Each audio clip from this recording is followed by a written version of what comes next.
Il disait que Noura attirait la mort.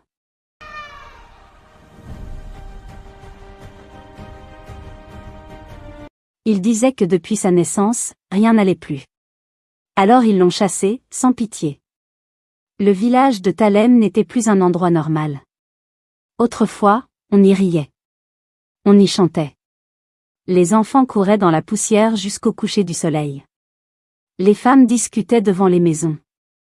Les hommes rentraient tard des champs. La vie suivait son cours. Mais tout avait changé.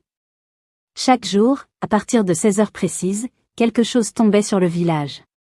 Ce n'était pas une tempête. Ce n'était pas la pluie. C'était le silence.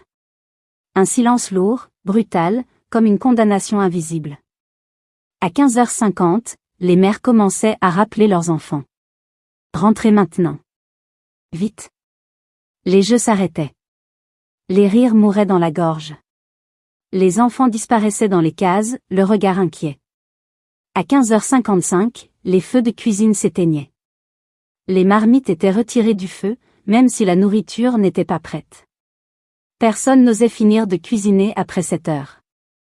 Mieux valait manger froid que prendre un risque. À 16 heures pile, les portes se fermaient. Une à une. Lentement. De l'intérieur. Les verrous glissaient dans un bruit sec. Les fenêtres étaient calfeutrées. Même les chiens se taisaient, comme s'ils avaient appris la peur.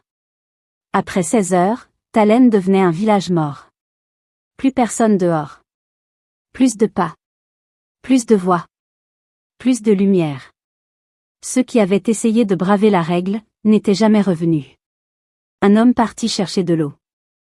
Une femme rentrée trop tard du marché. Un adolescent qui n'avait pas cru aux histoires. On ne retrouvait ni leur corps, ni leurs vêtements. Rien. Comme si la terre les avait avalés. Alors les gens racontaient. À voix basse. Toujours à l'intérieur.